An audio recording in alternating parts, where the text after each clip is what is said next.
যুগ উপযোগের উপর ভিত্তি করে বিনোদন মাধ্যমগুলো আপডেট হচ্ছে। আগের দিনের কথাই ধরুন, বিনোদন মাধ্যম হিসেবে কি ছিল? সিনেমা হল বা বিটিভি। সিনেমা হল বা বিটিভির পূর্বে কি ছিল? ওয়েট, আপনাকে বলতে হবে না। টিভির আগে ছিল বায়োস্কোপ প্রদর্শনী, তার আগে ছিল মঞ্চ নাটক, তার আগে অন্য কিছু। তবে এইটা নিশ্চিত যে সবসময় মানুষ বিনোদনের জন্য কিছু না কিছু ব্যবহার করত। এবার বর্তমানে ফিরে আসি। বিনোদন জগতের মাধ্যম হিসেবে আপনাদের কাছে কি আছে? উত্তরটা আপনাদের সবারই জানা, হয়তো মোবাইল নয়তো একটা পিসি। এর ভিতরে কি আছে? ফেসবুক, ইউটিউব এবং টিকটকের মতো বিভিন্ন social media video sharing platform গুলো। তবে আমার প্রশ্ন, এগুলো কি সত্যিই কোনো সুস্থ ভিডিও শেয়ারিং প্ল্যাটফর্ম, নাকি পুরোটাই অসুস্থ মস্তিষ্ক তৈরি করার কারখানা? ওয়েট, মূল ভিডিওতে যাওয়ার আগে চলুন একটা ঘটনা জেনে আসি। লাইক এ নর্মাল ডে, আমি ফেসবুক স্ক্রল করতেছিলাম, হঠাৎ সামনে একটা মিমস ভিডিও আসে। ভিডিওটা এমন ছিল, কোনো এক পার্কের চিপায় দুই কাপল, মানে বুঝতেই পারতেছেন। তো প্রথম কথা হচ্ছে, যে ভিডিওটা শেয়ার করছে সে হচ্ছে 1 নম্বরের বোকাচোদা, এবং যে ভিডিওটা আপলোড করছে সে হচ্ছে নাম্বার ছাড়া বোকাচোদা। এখন দেখো, যে ভিডিওটা ধারণ করছে সে ভিডিওটা ধারণ না করে হালকা করে তাদেরকে দোলা দিলেই সমস্যাটা এখানেই সমাধান। আর যে আপলোড করছে সে তো আমার চোখে বড় অপরাধী। দেখেন ভাই, এই যুগে আন্ডার অফ 18 ম্যাক্সিমামের কাছেই ফেসবুক আছে। এখন ওরা ফেসবুক চালায়, সেটা কোনো ব্যাপার না। আপনারা যে ফেসবুকে এইসব অশ্লীল কন্টেন্ট দিয়ে ভরাই ফেলতেছেন, সেটা তো সমস্যা আপনাদের। সবচেয়ে বড় কথা হচ্ছে, সে ভিডিও শেয়ার দিয়েছে আমার ফ্রেন্ড লিস্টের একজন নারী। এখন আমি ওই পোস্টের কমেন্টে শালীন ভাষায় লিখছিলাম, এসব শেয়ার দিয়ে নিজেকে কি অনেক আপডেট মনে করাতে চান? আপনাদের মস্তিষ্ক দিন দিন ঢাকা শহরের মতো হয়ে যাচ্ছে, পুরোটাই দূষিত। মনে রাখবেন, ওয়ান্স আ গ্রামের চাস্তো বোন, অলওয়েজ আ গ্রামের চাস্তো বোন। সোজা কথায় বস্তি তো বস্তি। যাই হোক, মেজাজটা প্রচুর খারাপ ছিল, যা ইচ্ছা বলে দিয়েছি। ওমা, কতক্ষণ পরে দেখি মেয়ে আমার ইনবক্সে। ফার্স্টে গলানোর চেষ্টা করছে, ভাবছে গলে যাব, বাট আমি তো তেরা কথায় কনটেক্সট বুঝিয়ে দিলাম। আমি কনটেক্সটের মাধ্যমে বারবার বোঝানোর চেষ্টা করছিলাম এসব শেয়ার দেওয়া ঠিক না। যুক্তিতে না পেরে আমাকে বলে ননসেন্স। আচ্ছা, এদের কি আসলে কোনো মা বাপ নেই?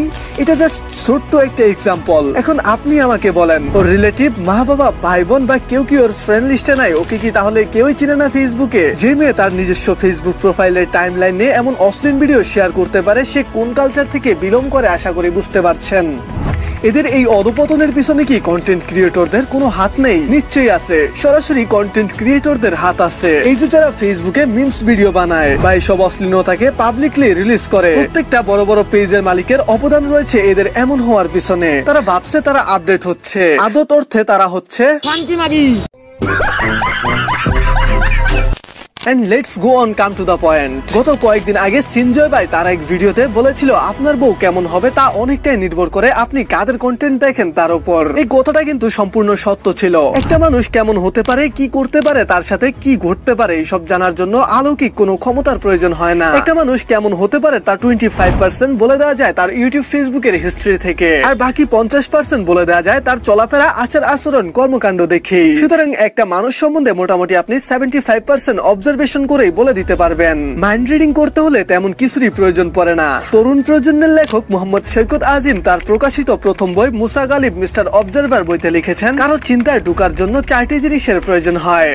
1, চোখের দিকে তাকানো, 2, লোকটি কেমন, 3, লিপ রিডিং, এবং 4, যে কোনো প্রশ্ন বা কথার পিছনের ব্যাকগ্রাউন্ড জানা থাকলেই তার মুভমেন্ট সহজেই আঁচ করা যায়। এই কথাগুলো বলার কারণ হচ্ছে, আপনি কেমন আছেন, কেমন হতে চলেছেন, কেমন থাকতে চলেছেন, এটা অনেকটাই নির্ভর করে আপনার নিজের উপর। এখানে ভবিষ্যৎবাণী করার মতো কিছুই নেই। মনে করেন আপনি মায়াজাল কিংবা চ্যানেল ইউনিকের ভিডিওগুলো দেখেন, তার মানে এই যে আমি বলে দিতে পারি আপনি অজানা বিষয়গুলো জানতে পছন্দ করেন। অথবা আপনি নাফিস সেলিম অথবা ফারহান ভাইয়ার ভিডিওগুলো রেগুলার দেখেন, তাহলে আমি বুঝে নিব যে আপনি বিজনেস নিয়ে খুব ইন্টারেস্টেড। এভাবেই আপনি যাদের ভিডিও দেখেন তারা যে রিলেটেড ভিডিও বানায়, ওই ভিডিওগুলোতে আপনি বেশি ইন্টারেস্টেড, এবং তাদের ভিডিওতে তারা যা বলবে, যা শিখাবে, ওই বিষয়গুলো আপনি ধীরে ধীরে ভালোভাবে আয়ত্ত করতে পারবেন। এখানে আসে মূল বিষয়। ফেসবুকের মিমস ক্রিয়েটররা তাদের ভিডিওতে শিখার মতো তেমন কিছুই রাখে না। থাকার মধ্যে তাদের ভিডিওতে থাকে অশ্লীলতা সহ নানান আজে বাজে কাজ। এখন নরমালি একজন মানুষ যা দেখবে তা শিখবে এবং তাই করবে, ব্যাপারটা খুবই স্বাভাবিক।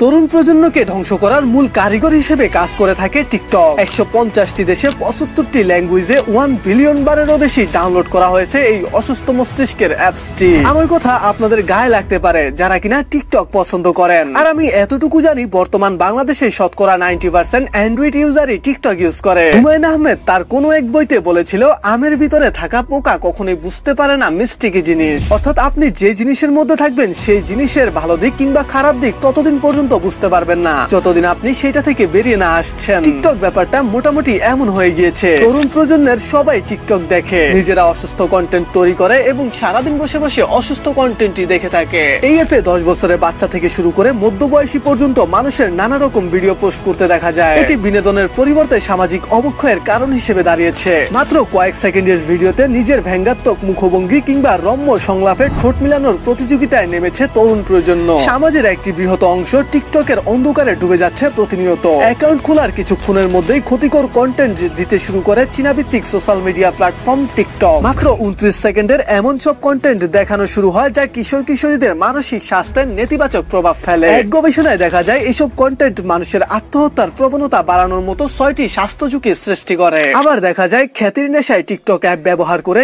তরুণীরা জড়িয়ে পড়ছে বিভিন্ন অপরাধে, যার মধ্যে রয়েছে দর্শন, পাচার, ডাকাতির মতো ঘৃণাত্মক অপরাধের মতো কাজ। টিকটকের কন্টেন্ট বিশ্লেষণ করলে দেখা যায় এর বেশিরভাগ মানহীন, ভীতিকর, সম্মানহানিকর এবং অশ্লীলতায় ভরপুর। এসব ভিডিওতে প্রাধান্য পাচ্ছে অশ্লীলতা, এছাড়া ট্রল, সহিংসতার মতো নানা রকম কুরুচিপূর্ণ কন্টেন্ট। মনোযোগ আকর্ষণ করার জন্য অশ্লীল কুরুচিপূর্ণ ভিডিও তৈরি করতে পিছুপা হচ্ছে না বর্তমান তরুণ প্রজন্ম। সবশেষে চিন্তার কারণ হিসেবে দাঁড়িয়েছে, আমরা কি ভবিষ্যৎ প্রজন্মকে এই টিকটক অ্যাপস এর মাধ্যমে একটি সুস্থ মস্তিষ্কের প্রজন্ম দিতে পারবো? সেই প্রশ্ন শুধু আমার না, এই প্রশ্ন থাকে পুরো বিশ্বের, এবং আপনার কাছেও আমার এই প্রশ্ন থাকবে। যদি টিকটকই হয় বর্তমান পৃথিবীর বিনোদন মাধ্যমের সর্বোচ্চ ব্যবহারকারী অ্যাপস, তাহলে ভবিষ্যৎ প্রজন্মকে আমরা কি দিচ্ছি?